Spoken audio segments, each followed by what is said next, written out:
head doctor had come in and said, we expect him not to live, send him off to you got to either he's going to die there or die here.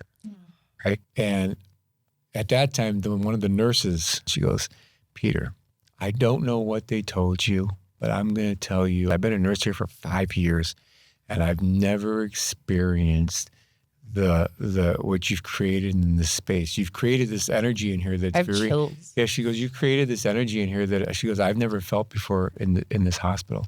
So she goes, whatever you're doing, it's amazing. Don't send him to Maywood. Just keep him right here. Then they came in and they took his blood work. And I was there and they came back with the results 3 hours later. And then all the numbers that they said that he was going to die started turning back the other way. The numbers that they were looking at, they were saying he was not coming back, all of a sudden stopped. And all of a sudden we're coming back to normal. And then every blood work after that got better and better and better. And he came out of his coma. And here we are. And and before I even opened Saints and Angels, and I was telling everybody, hey, Saints and Angels healing through sound. You believe me? I had enough people telling me, I don't know if you want to use that. People in the religion nowadays, and oh my God, they may come and break your windows and everything. Burn down your building. I was like, yeah, I was like.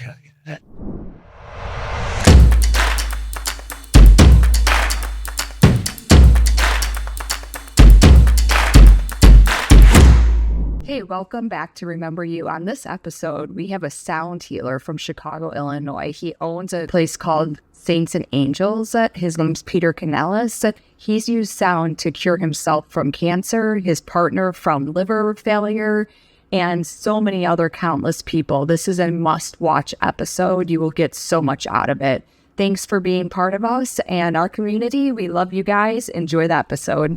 Welcome. And also, this is Michelle, Justin, and Christina, of course. But yeah, it looks like you've got kind of some questions here. Do you want to kick it off? We really want to just understand who you are and how you got to where you are. So if you could give us like a 2-minute overview of what brought you here today and how you integrate sound into your everyday life. Great. Yeah. How did I get into sound healing? Man, it's a journey. So I've been dealing with sound and frequency since I was a kid. Classically trained on the piano, played a little guitar and saxophone. My mom was a concert pianist. So I grew up in a very musical family. I moved to New York in 1991 to be a currency trader on Wall Street. And I did that for 4 years. But then I gravitated back towards my musical background. And next thing you know, I was a DJ in New York in the 90s. Oh, amazing. I taught myself how to DJ, how to put sets together, how to take crowds on a journey, how to create arcs. And I did that for many, many years through the 90s, early 2000s, up until now. I mean, I still DJ, just not as much.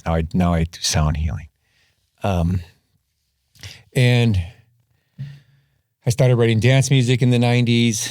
Fast forward, I started writing exercise music. I've got a very famous podcast on iTunes called Running to the Beat, if you exercise. But then even fast forward a little bit more, I was diagnosed with multiple myeloma cancer in 2019, January of 2019. January 30th of 2019 to be exact. It was the Arctic blast. I remember this day specifically. And I'd gone to St. Joseph Hospital, did the tests, and they pulled me aside and they said, you got 5 years to live. You better get ready. You got to go through chemotherapy. You've got to go through a stem cell transplant, all this stuff. And I was like, oh man, okay, this is new. Because it just came out of the blue, right? Yeah. I was a marathon runner. I worked at Lakeshore Sport and Fitness. Wow. I'm a cycling instructor. I mean, I'm doing all this and not feeling anything, but just going through these tests. And you're like, oh, here's what you got. So at that time, my partner, he had introduced me to sound healing. I didn't know what sound healing was. I'd always worked on the spectrum of getting people off the couch and onto the road to exercise, or getting people from the bar to the dance floor, back and forth, right? So I'm always getting people up and moving. And my partner's like, here, just look into sound healing, because he'd been watching YouTubes, the different Gaias and all that kind of stuff. And they were saying sound healing's, going to be the future. So he bought me my first little Tibetan bowl, and that was the rabbit hole. I just, all of a sudden I started looking into brain waves and how to shift our brainwave states from our active states down to our thinking states, how to regulate the nervous system. Basically, I was looking at sound this time as how was I going to take this sound and sound healing and carry it with me as I was going through the chemo, as I was going through the stem cell. How was it going to be supportive on that journey? And, when I was going through all that stuff, here's your marijuana card, here's your Ambience, here's your Xanax, here's your this and that, all the different drugs, because they'd have me on dexamethasone, which is one of the most powerful steroids on the market. And then I'd be up for 3 days, right? I mean, literally, I'd have it on Thursday, and I wouldn't go to bed until Monday. And that would be like with my Ambience, with the marijuana, with everything. I would just be like that. So finally, I bought my first, my partner bought me my little Tibetan bowl, and then I went out and I bought a Geno crystal bowl.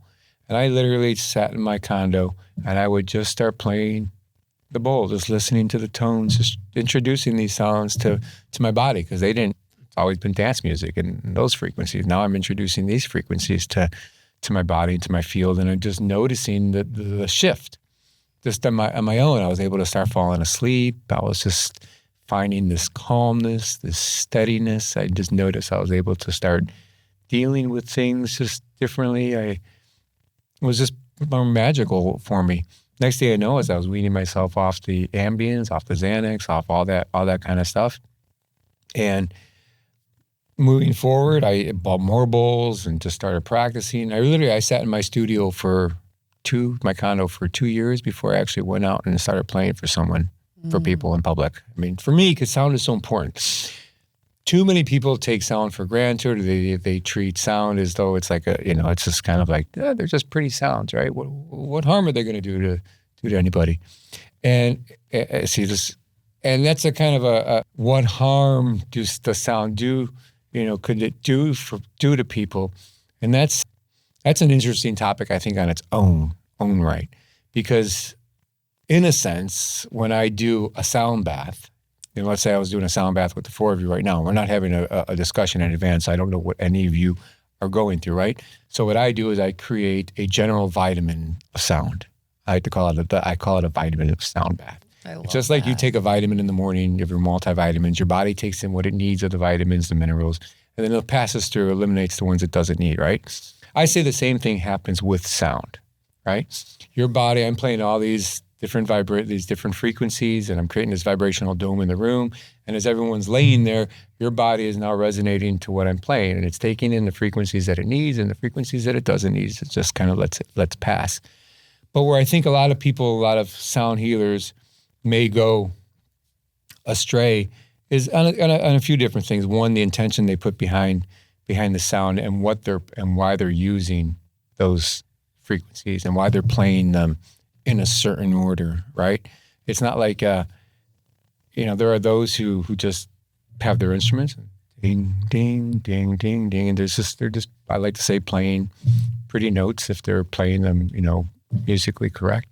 But if you play them with intention and you're trying to take someone on a journey in the mind, or if you're working with someone on a specific issue, then I have certain protocols that I follow, certain steps that I follow in order to get to where I'm going. Just like a doctor, real quick. I have a question. Yeah. So when it comes, I've listened to other people talk about sound, and my dad plays the drums. He's an electrical engineer. I've been around sound all my life. There's a theory out there, and I'd love to hear your ideas on it, that 430 hertz. 432.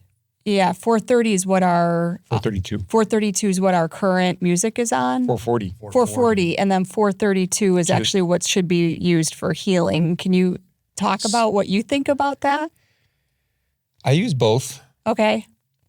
And at first, when I first started, I was very strictly 432. Okay. I wouldn't touch 440. Just because if you go back and you research how I even got to the 440, where did 440 even come about? Back in the day when classical music, when Mozart and all those guys were playing the piano and creating music, they were all creating at different frequencies. So you have one guy, Mozart, he's creating, I don't even know what frequencies they're creating at, but you have one person over here doing, one frequency, one person over here doing one frequency, one person in this country doing another frequency. And then when they traveled around, everything was just, wasn't cohesive, right? And that's how they steered it out of 440 eventually during, I think it was World War I, World War II is when it shifted to 440. And the theory is that 440 is a very disharmonious frequency. 440 is a disharmonious frequency, and 432 is a harmonious frequency. 432 resonates with our bodies, with the cellular structure. It's a very natural healing frequency.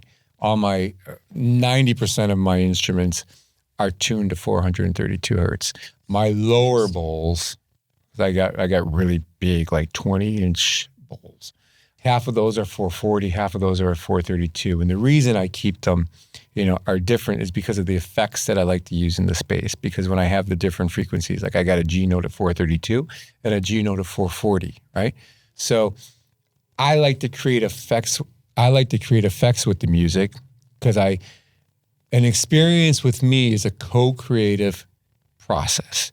This isn't about you just coming in and falling asleep on my luxurious cushions because I make it so comfortable and lovely that I just put you to bed. But it really is luxurious. It is. But you can stay home in your own bed and put on some nice, relaxing piano music and fall asleep. They call it a sound bath and a sound meditation, I believe, because you're there to meditate with the sound. And the sound is a sound bath. We're just not using water. I'm bathing you in sound. In frequency. In frequency, because as you're in vibration, because as you're laying there, the sounds that I'm producing from the speakers, from the instruments, are going to encompass you from every direction, from your feet to your head to your toes, left to right. You won't know where the sound is coming from, but you will feel it. You will feel those vibrations moving through you. And the reason I like to use the two different frequencies is because I call that the scrubbing.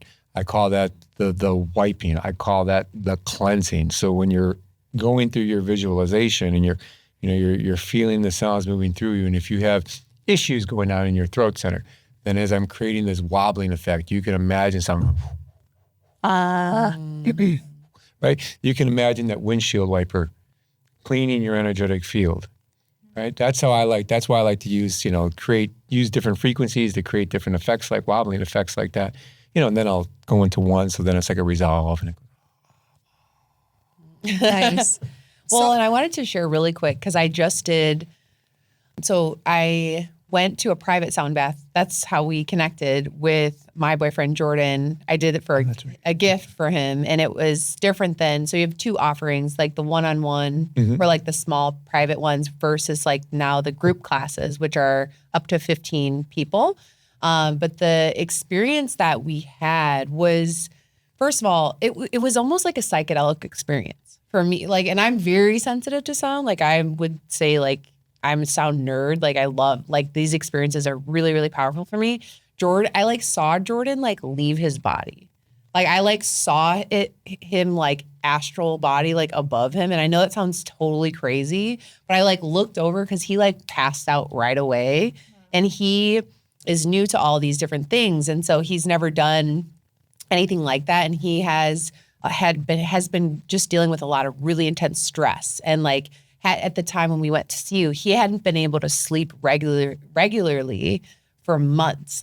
Just waking up in the middle of the night just from stress. And not, he's been on this job hunt, whatever else. But then after that experience, again, he's never done anything like this. He's not into the healing stuff at all. So he was I asked him, do you want this for your birthday? And, because I think you're going to like it because I want it for my birthday. I'm like, this is for you, kind of. But he, after that, basically, all the sleeping stuff went away.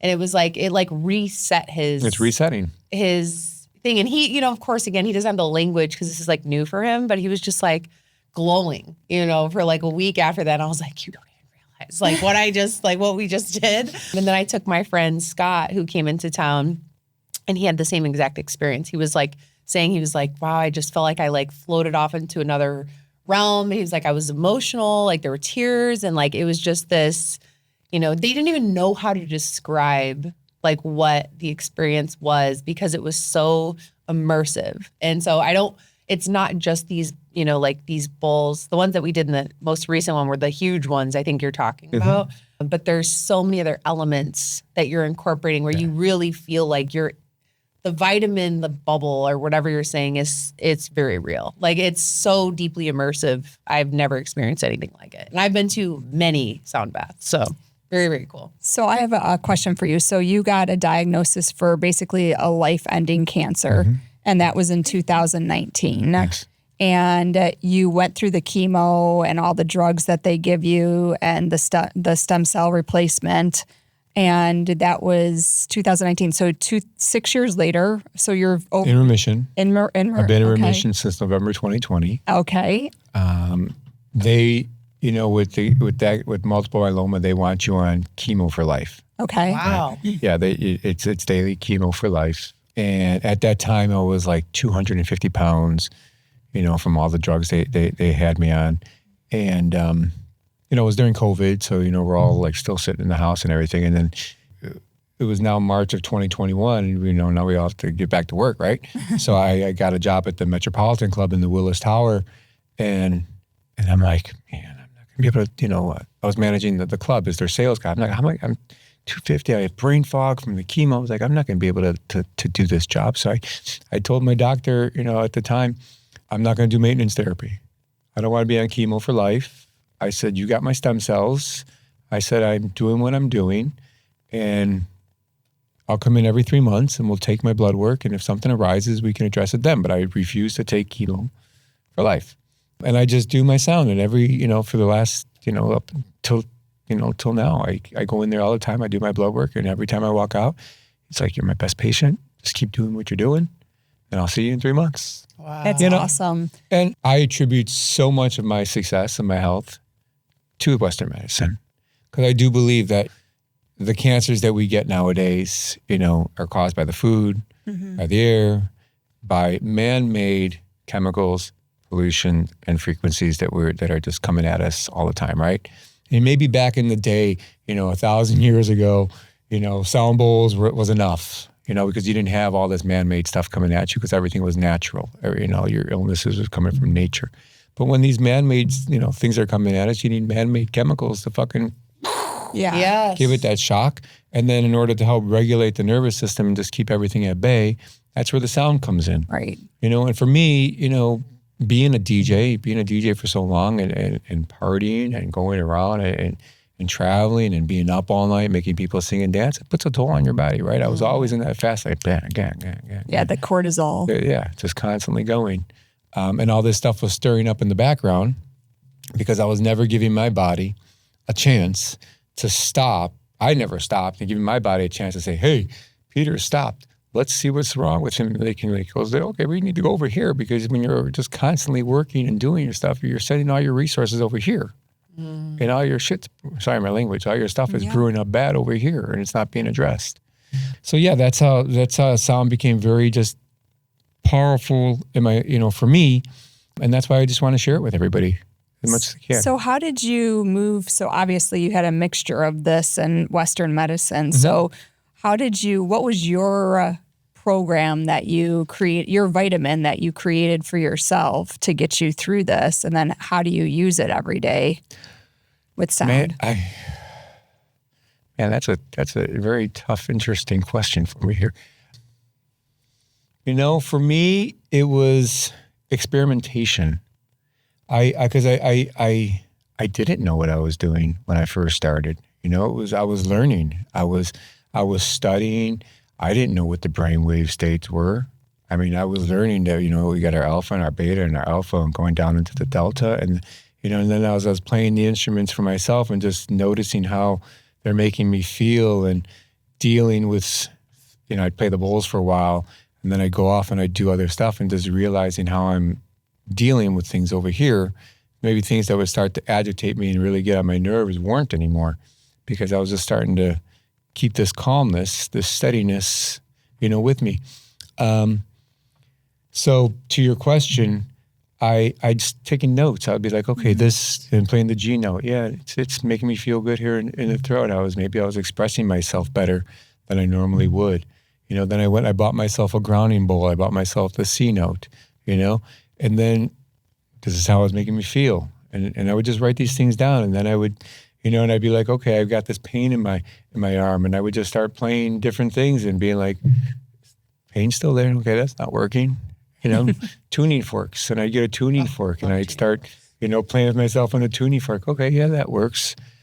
So that's how I started coming up with, I thought of myself, I don't think of myself as a sound healer because I don't believe that I'm the healer. I'm just the sound from the divine passing through me, going to you. You're like the facilitator. I'm the facilitator. I'm the vessel. It's coming through me. It's in your energy. I don't let your energy bounce back to me. It goes, you guys goes off on their own, right? So I'm the vessel for sound. But like a doctor, you have protocols, right? You don't go to the doctor with an ailment and he's like, oh, let's, figure this out. They get out the book. There's A, B, C, D. Yeah. It's just like they found out when how I had the cancer. I had to go through A, B, C, D. Oop, you got multiple myeloma. Yeah. Oh, sorry. Yeah. Engineers would hate me. So this is pretty much chakra clearing with sound. Chakra clearing with sound, yes. You can, you can call it, yeah. It's simply, in simple terms, yes, chakra clearing with sound. And then energy clearing. You kind of take each individual person differently, like it's separately, it's special to them. Correct. So you just figure that out and then help them through the sound to correct. Yes. Their body at peace, or to get their body back to its natural balance.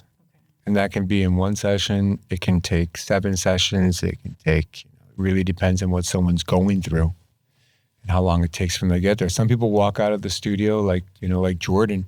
And I found over the years, 7 days is about how long it lasts for the majority of people before they start to get it starts to wear off and the agitation comes back. So things start to bother them. That calmness starts to dissipate. And that's a lot of the times that's because of, what we're bringing into our lives, right? How much time are you spending on the news? How you're in this box, but then you start to pull yourself out of it.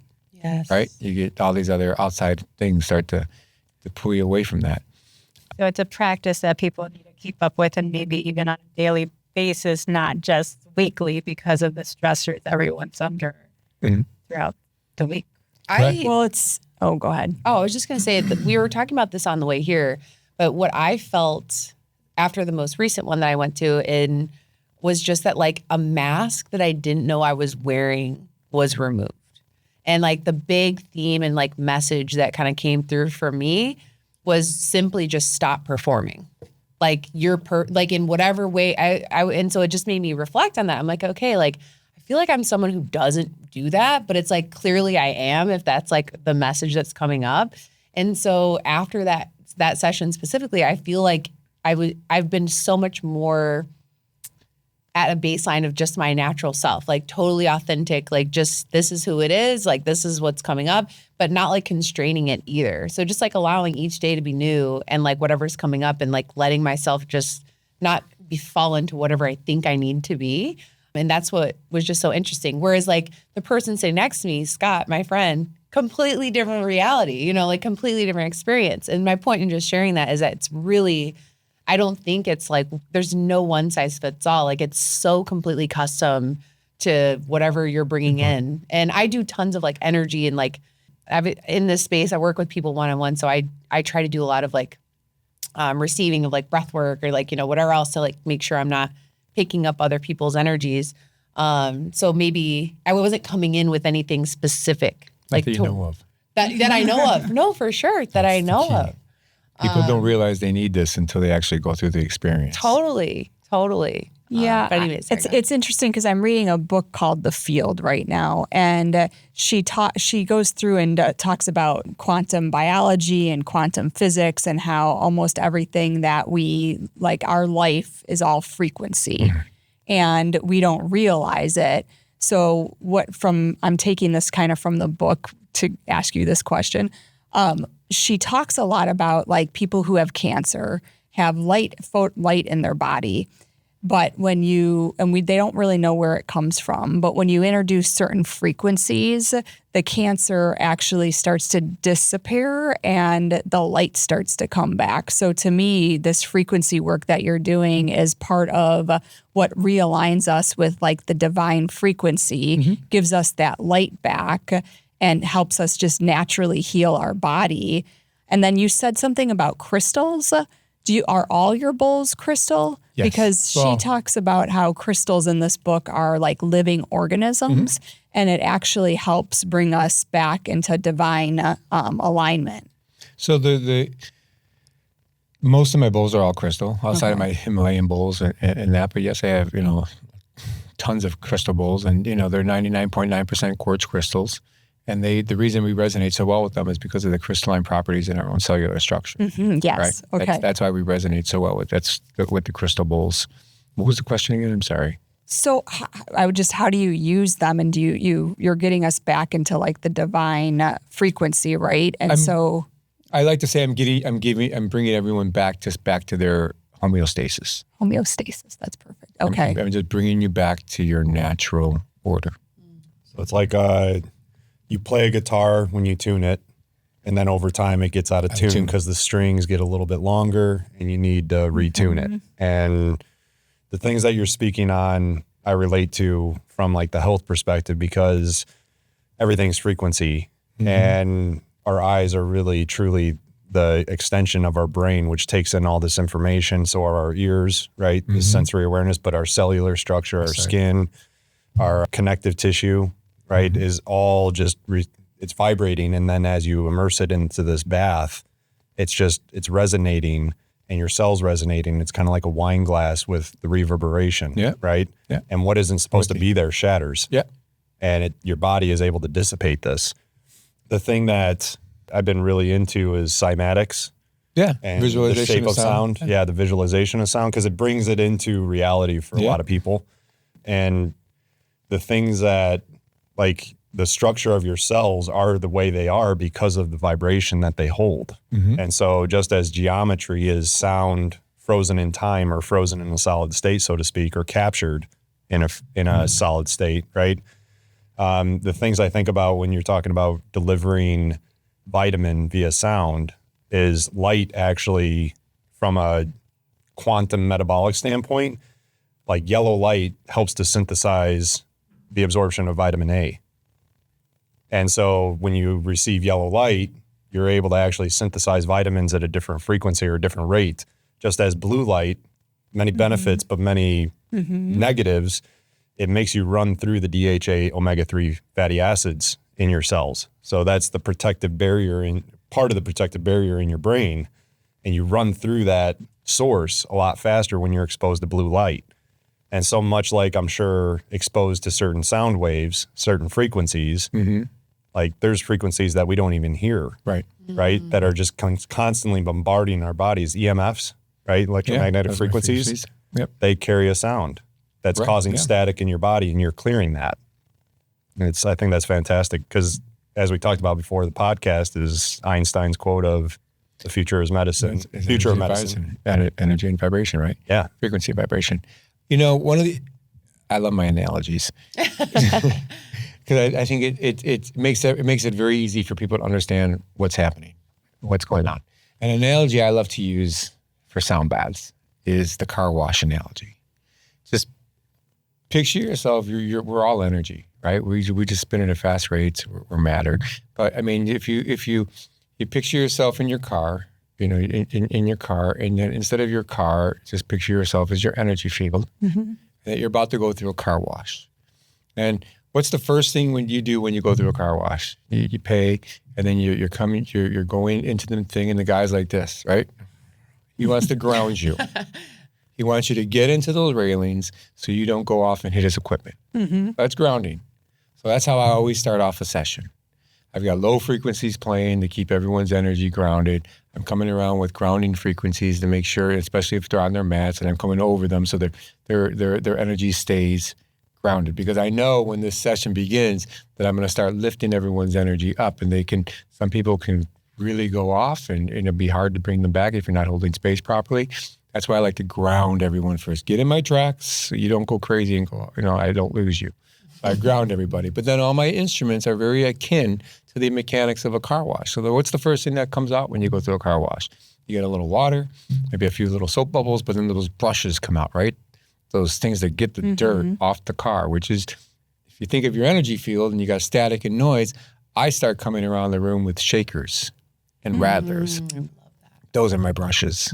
because I'm outside you. I'm just kind of scraping and just looking for static and noise and kind of breaking things up. And I'm pouring water on you with a rain stick to kind of, and I'm giving you visualizations. Imagine you're going through this car wash. We're cleansing your energetic field. Visualize that. Start up here at the top of your head, work your way down to your toes, and look for areas in your where you feel heaviness or static or discomfort. And then focus on that. And when you sense me over you scrubbing, imagine we're cutting those cords and letting all this stuff go on its own journey, right? And then you got that blow dryer at the end. It's like the big gong, just blowing everything off. And I'm doing tuning forks. That's like the wax, the detailing work, getting in there with the field. So I like to, it's a bath. It's a wash. It's a cleanse. And you can also use the analogy, you've gone to the spa and you're having a full body scrub, right? You're laying on your table and they're getting you with those loofah sponges and everything. Again, it's a cleanse, it's a wash. And that's why when you walk out of there, you just feel so much lighter. You feel clean. You're like, what did you just do? And on top of that, going to Scott, how he was crying, I mentioned earlier that it's co-creative, right? And I know when people are coming into the studio, people are coming in because they're dealing with a health issue, they're dealing with a mental issue, a mind issue, something's going on, they're racing thoughts, they're depression, whatever it may be. Some people are just coming in for that new experience, and then they walk out not realizing they needed that experience. So when I'm creating the music at home, because I don't just play the instruments, I always create background music to go along with the music that I'm playing, right? Because I feel that a lot of us need help staying present. Mm-hmm. And the more rhythm I can put into the music, I don't put a lot of rhythm into the music, but just enough to keep someone's awareness here instead of them falling asleep. And then I want people to cry. Mm-hmm. My goal is to get people to cry in my session because I know they're releasing. I know I've struck that chord because music, sound, frequencies gets into those areas where words can't. Mm. When you want to be happy, when you want to be sad, when you want to be mad, what do? Put on headphones, put on your music, right? And instantaneously, that first beat, music helps you remember, right? It helps you. When you're going through a sound bath and the frequencies, your body starts to remember what it is to feel safe, right? Because it brings that peace and calm. And that's why when I'm creating the music at home, it takes me, sometimes an hour thing will take me, 2 months to put together something. And other times it takes me a day to put a whole thing together. But I'm always looking for sounds and for effects that really stir up emotions in people. Or I know are sounds that are going to help people visualize the breaking up of the energy that's in their field, and then that resolve that I can bring over them of that cleanse. So it's like, I got the scrubbers going, we're scrubbing and we're releasing, and then I come in with maybe a beautiful C sharp or a beautiful tone that just makes everyone go like, and just bring that stillness back over them. So when people leave your studio, then what do you tell them to do when they're out now in the world and they feel a certain energy that may not feel so good? Take a deep breath. Just take a deep breath until they come see you. Buy a sound membership. His new location is shameless plug. Like we gotta wait 6-7 days. Yeah. So it's right when I'm finishing the session. Those are my aftercare tips: is stay off your phone. Mm-hmm. Stay off your phone. Stay off the scrolling. Don't leave here and go have cocktails. If you're going to go have dinner afterwards, go have dinner, go have a nice quiet conversation, enjoy and bathe in the feeling that you're having, right? So bathe in calmness. Bathe in the calmness, and you'll notice when you leave, you'll notice that things that just were bothering you. Maybe the person you're bothering, maybe what you're with, maybe they say things you're like, Arr. But now after Jordan you leave, doesn't know why I really brought him now. right. But then when you leave, you're just like, that didn't bother me right now. To the point with your car wash, right? Like, are you going to go off-road and go into the mud. Yes. You know what I mean? Like you want to keep that thing Keep it clean. clean. Keep that shit clean. Wow. And it gets dirty quickly. And it gets people dirty get upset. quickly. Right. Yeah. Okay, Yeah, like- totally different direction, but I want to talk about manifestation. Oh. Because we were talking about this Oh, yeah. slightly right when we were walking in, and I'm like, stop talking. I want this to be on the podcast. I would love to hear about how you manifested your first space and kind of like your ideas around manifestation, because I think that's totally relevant to like what we're talking about here. And one of the key things that you and I were talking about is how most people don't, they forget the missing link of the final piece of really making a manifestation come true, which is aligned action, massive aligned action. So I'd love to just hear your story in that from that perspective as well. So how did I build my first studio? So I had, in March of 2021, when I first started playing for people, I was going from yoga studios to different corporations, doing different friends and that kind of stuff. And I really just so as I would be doing these sound baths, I would notice, like 30 minutes into the sound bath, all of a sudden people are like, oh, my back, they're adjusting their hips and their legs. And that's because you're going to these different places and all they got is a yoga mat, a nice little thin yoga mat, and they're laying on the floor for an hour. You're going to get uncomfortable. And I'm sitting there thinking, how are people really, healing and getting the best experience if they're 30 minutes into it? They're not even focused on the sound anymore, the frequency. They're more focused on the pain of the discomfort of just laying there. Not to say that the frequencies still aren't working, because they are. Don't get me wrong. There's no barrier between you and the healing powers of the sound bowls or any of the instruments that I play once I start playing them. I don't start playing these bowls and the vibrations stop because, you got your eyes closed. Right. So we're gonna go around you. No, they still go through you. And they're still gonna work. I just believe that it's a better outcome when there's a co-creative process, when the two of us are working together and you're doing all the visualizations. So I got tired of carrying my bowls around. I had gone to an opening of a yoga studio to possibly do a sound bath there, and I met a hypnotherapist. And her name was Diane. And I gave her my card, and it was about a month and a half later, she randomly called me, and she had asked me if we can just kind of work together. I thought that'd be a great idea. I said, but before we even do that, why don't you test on me? I've never gone through. I never went through a hypnotherapist or anything like that. And she's like, okay. So she came and said, she's like, what do you want to work on? I was like, well, I'm going to build a studio. Let's get this thing done. So we sat down and she created this. There was a 2-hour meditation that, she asked me questions and we put together all these answers. And then she said, now, as we went through the session, I had to embody exactly, what I wanted to create and really feel it and manifest it and believe in it and see it and all this. And it was a 30-day process. Details. It was details. And I literally, I remember she said you had to listen to this in the morning and in the evening. And it was for 30 days.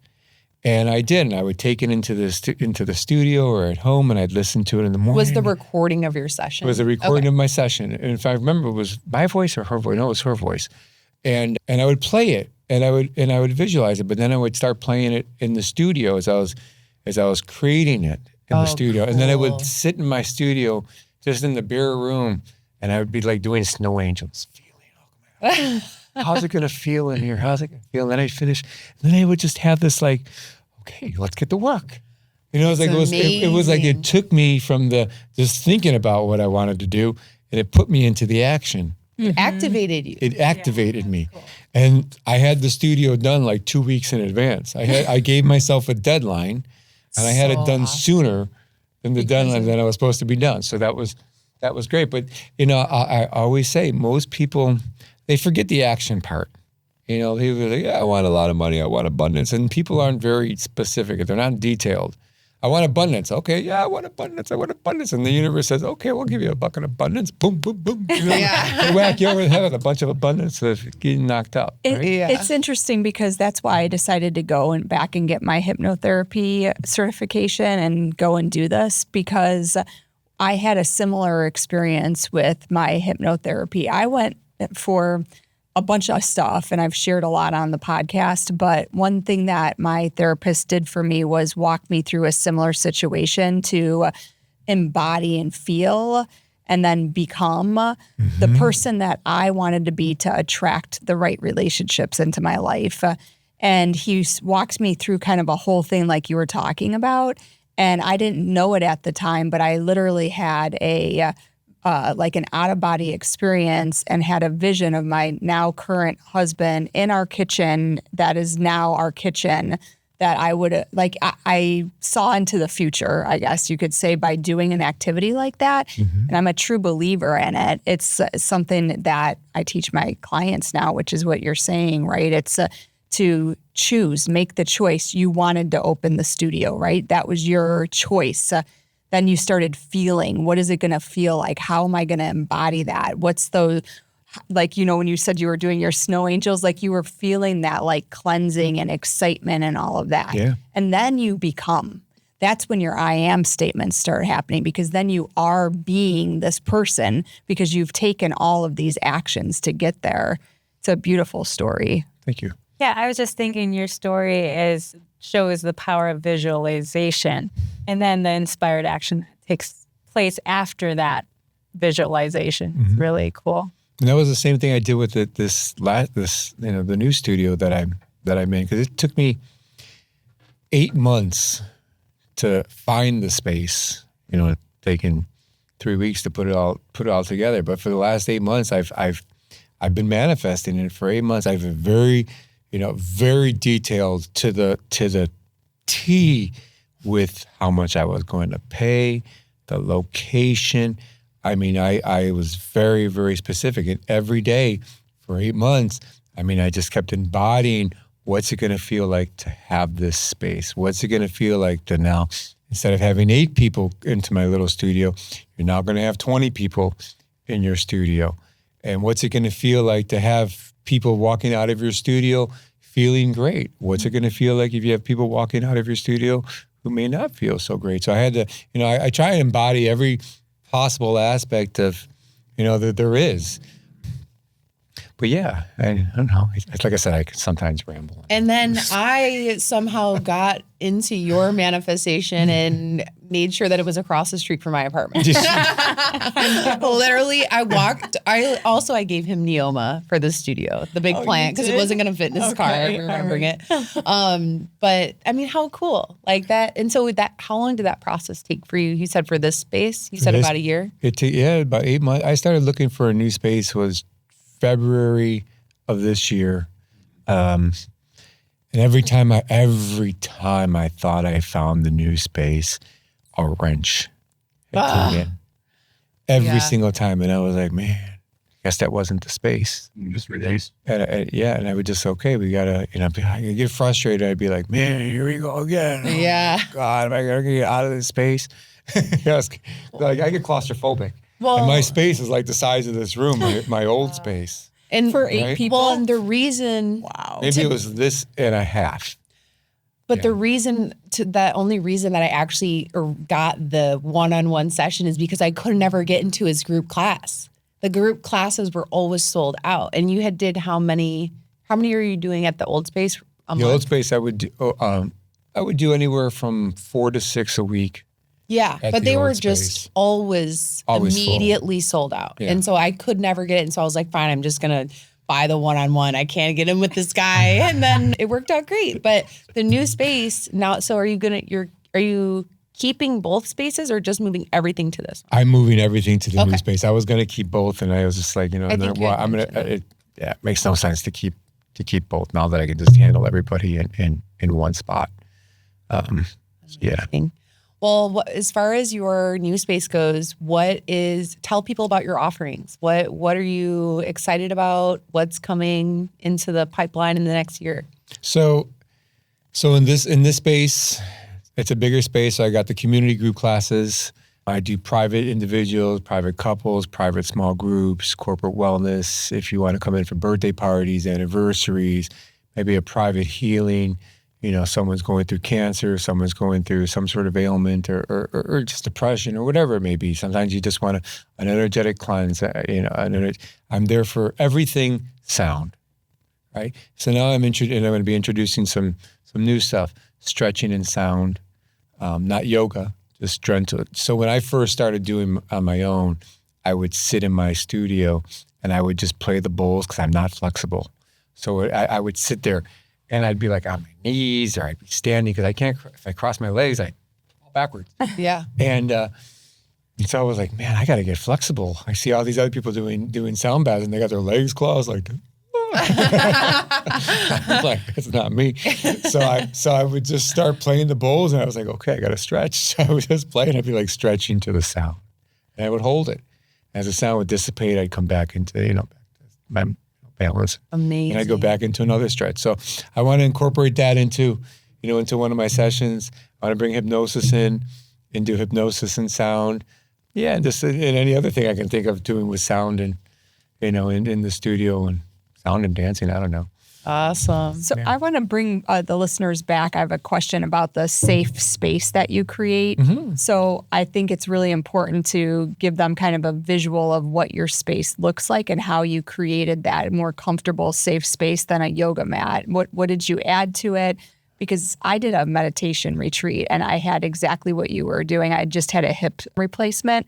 And they were going through like the meditation and like half hour in, I couldn't think anything except for my hip was hurting me from laying on my back for so long. Yeah. So I'd love to hear, could you give us that visual of what you're doing for your clients and how they can be more comfortable coming in? So one of the first things, I wish not one of the first things, the first thing that really brought, that I had a lady, I was doing sound baths in LaGrange. And she was coming every Wednesday in the afternoon. And finally, it was like 8 weeks in, I had said to her, I said, you come every Wednesday. I said, why? And she goes, because I got depression. She has depression. And she goes, this is the one thing that allows her to just gather all her thoughts and make sense out of everything during that hour and 10 minutes I had with her. And that carried her around. That carried her for 7 days, right? So back to what I was saying, I get people coming in for all these different reasons. And I just wanted to create a space that from the moment I open that door and someone's foot starts to come into my space, that they feel as though they're being transported and walking into a new dimension, right? So my space looks like it's, Saints and Angels Healing Through Sound. Let's start there real quick. How did that name even come about? First off, my dad used to tell me when I was a kid, he says, you've got angels that follow you. Sorry. You got angels that follow you everywhere. So I've always believed in angels.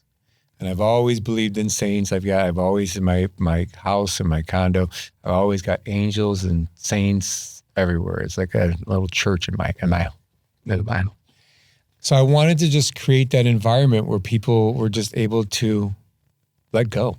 Just let go, feel completely at ease, and just shift them into this, like they just came into a sanctuary, like an oasis, like, where am I? And then I didn't want them to be on yoga mats. It took me about 7 months to find the cushions that I have in the studio. I mean, I would order off Amazon and just keep returning them until I found the one that I was comfortable laying on for an hour. Cool. And then once I did, I got those, and then I would, and the comfort, a lot of it comes from my mom. When she passed, I know she's with me in the studio.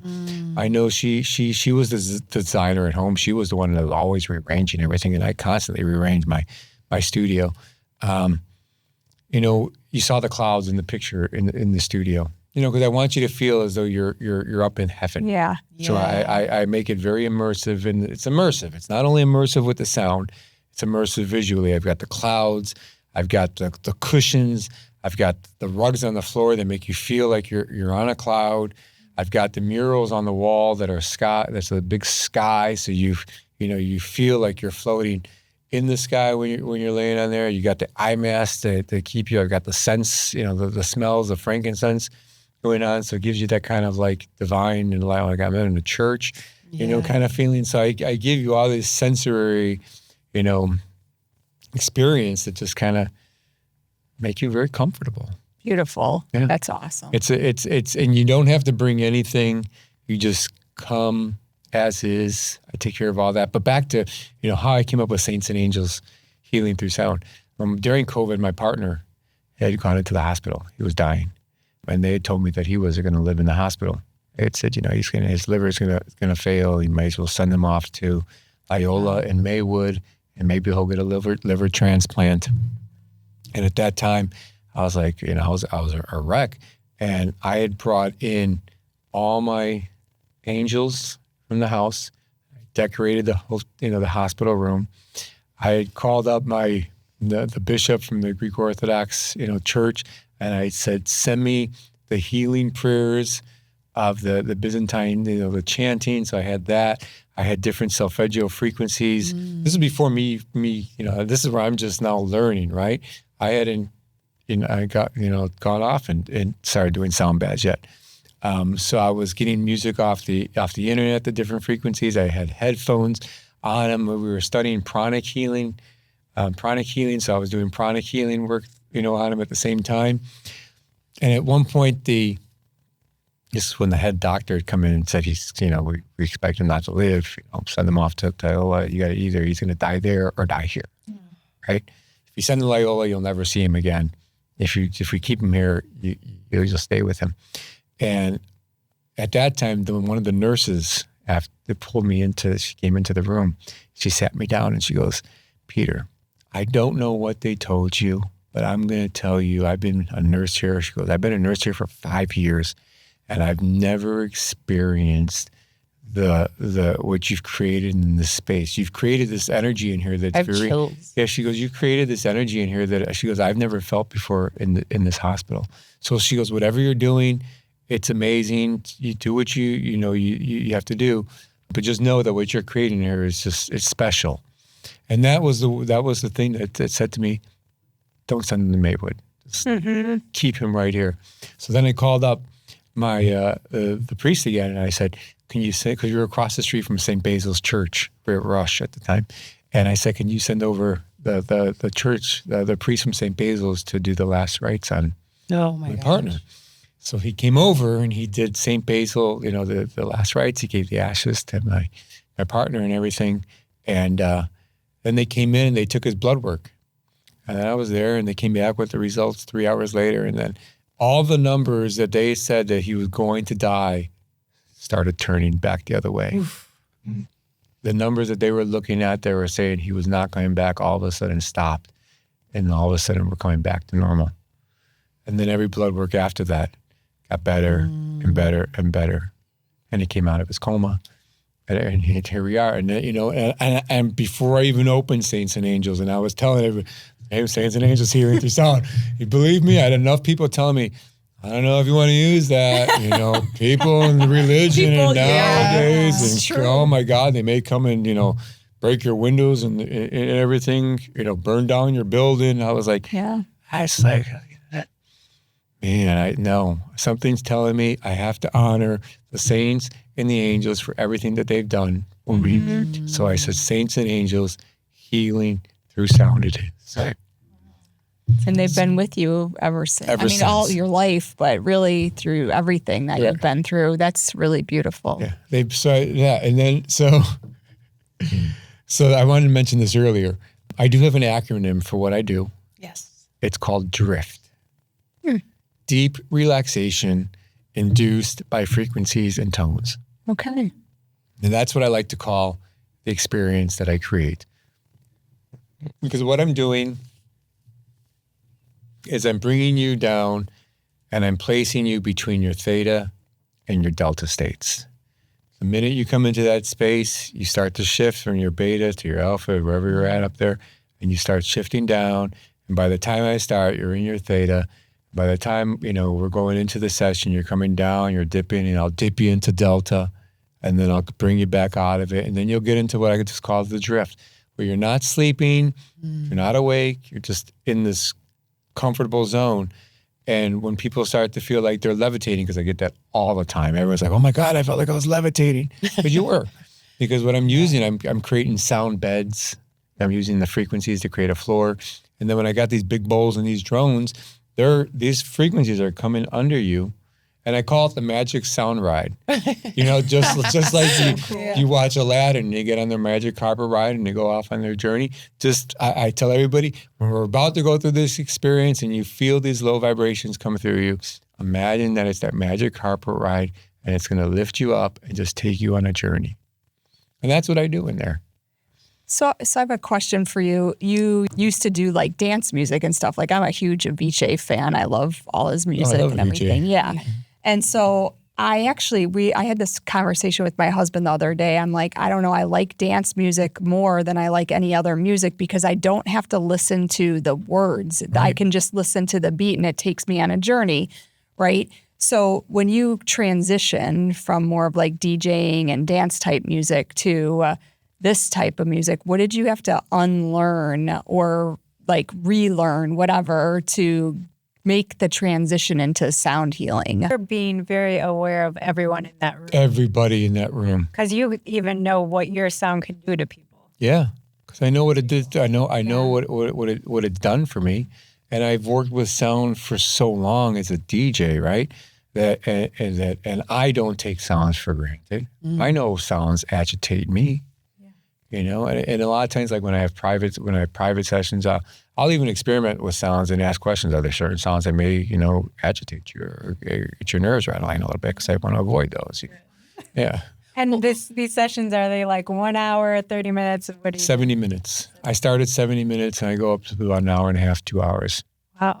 Yeah, because I they used to be a little shorter when I kept them at 60, but I it takes 20 minutes, sometimes 30 minutes for people just to settle in and get into it. Yeah. And the next thing you know, if I'm doing a 60-minute session, they're only there for 30 minutes and that's it. Yeah. The rest oh my God. It is interesting that first 30 minutes, both times that I've come, it's like all my thoughts. Like things I'm like, oh, what? I'm never thinking about that. What is it? It's like it's bringing it all up and then out. Mm-hmm. That's been my experience. Yeah. And it's like thoughts that, again, it's like crazy thoughts. Like, things you're, like you said, you don't know what you're coming in for. It'd be like random things I hadn't thought about in years. And I'm just like, oh, here we go. And it's incredibly helpful to have that longer time period because then you do the drift. Yeah. Right? And that's why I say it's a co-creative process because like I said earlier, the sounds get where words can't. Mm-hmm. So those start the sounds will start bringing up things that happened years ago. And sometimes the craziest thoughts, a good example I always get is the guy cut you off the road 3 weeks ago while you were driving the car. And he cut you off in such a crazy fashion that you're still thinking about it and how it made you feel. Well, that's silly. Mm-hmm. Why are you holding on to that? I mean, let that go. That's like just taking up space on you that doesn't even need to be there. Mm-hmm. So it's like, use that sound. If it's bringing it up, use that frequency to help cut that cord. Mm-hmm. Imagine all that stuff is like energy that's just attached to you, like cords. Oh. I always like to use Neo from The Matrix. Imagine when he had those cords. Yeah. Yes. They all pull out, right? Yes. Think of that with the energy. That's in the sound and the frequency is like, I always say, Archangel Michael is coming through the room with his sword, and he's cutting all those cords that are attached to you for those things that are just holding you down that you really don't even know that they're there. And all of a sudden you'll think, well, where'd that come from? That's what my sword is. So we've been talking about the past few episodes of Ho'oponopono. I don't know if you're familiar with that, but it's basically clearing these cords, these soul ties that we have to all these situations, people, beliefs, all these things. And it's all about clearing, detachment, removal of these things. And that's exactly what you're doing. Yeah. But to add To finish off about the archangels, do you have like a specific archangel? Because Archangel Michael's mine. I have like a sword that I keep in my pocket, and I literally got it tattooed on my hand, but I'm just curious. Awesome. Okay, cool. You send the master. Of course, that tracks. So I know this doesn't have to do with sound necessarily, but once you clear the energy and help people kind of get back to, I'm going to call it source energy because it's like the 0 point field or whatever you want to call it, right?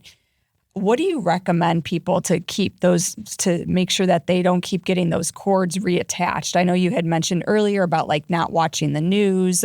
What else? Like, well, you are going to get cords attached. Yeah. You're always going to have cords attaching to you. It's just, I mean, that's how I look at it. It's sticky. You're not going to stop the Wi-Fi from this phone attaching to you, or the 5G towers, or under people as they enter into your field, and those cords attached to you.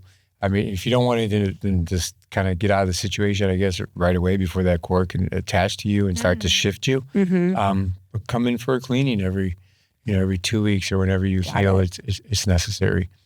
I keep everything reasonably priced because I do believe that sound healing and energetic healing should be accessible for everyone. And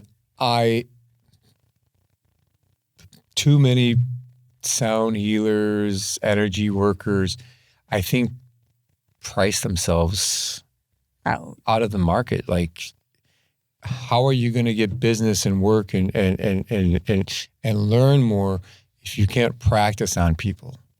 And the way you're going to practice on people is by giving them a price that's affordable so they come to you. If you're charging $450 for a 2-hour session, you're not going to have that many people. They do.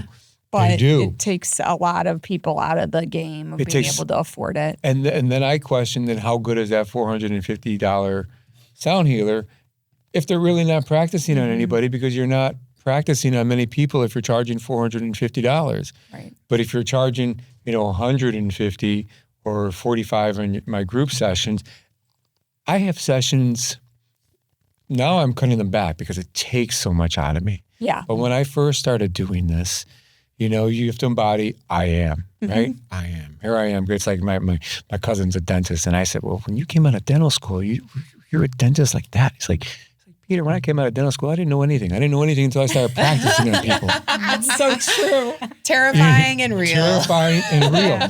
And I was like, oh. Yeah. I so feel true that's like the same exact way with hypnosis, anything else that you're doing. It's true. Yeah. You gotta get reps. The more you gotta get the reps, and the more you practice on people, and the more you see what's happening, and the more you're holding the space, the better you become at what you're doing.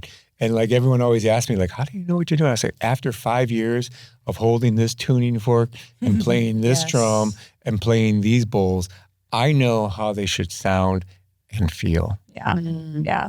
That's amazing. So I was going to ask, after you do the sessions with 15 people, and I think you kind of answered it, that you have to cut back because you're in you're in a room full of everyone else's energy, and it could be pretty strong probably. Yeah, and you're holding that container, right? Right. Yeah. So then do you go to someone, or do you do the sound session for yourself after? What do you do? Both. Yeah. There's not many sound people that I go to. I have one. Her name is Jackie that I use here, that I go to here in the city.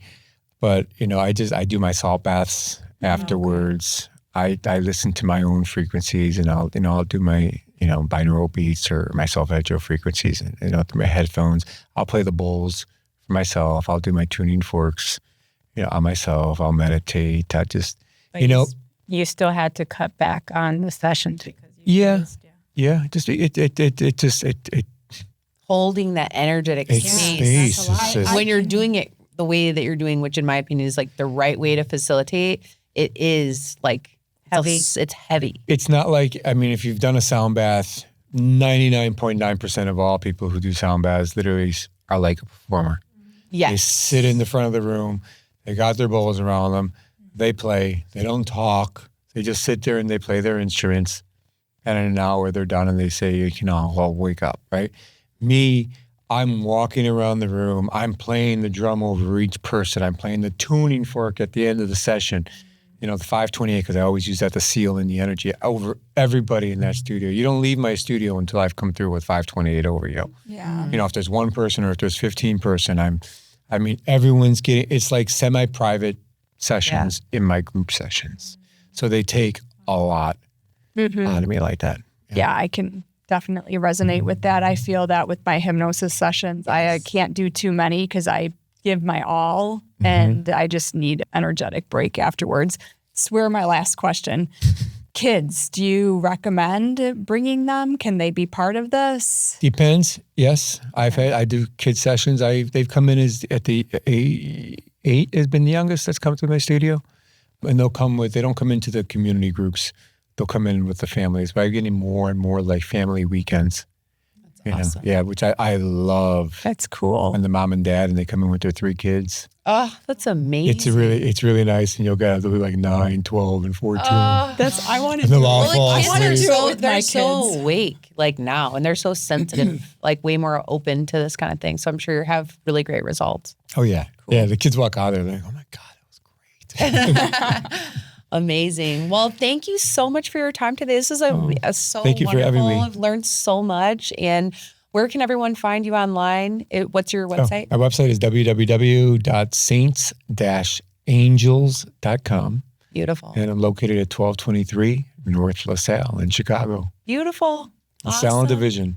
Yes. Awesome. Well, thank you very much for joining us. We appreciate your time and holding this space with us. Thank you. And thank you, listeners, for tuning in. As always, we love you and we can't wait to see you next week.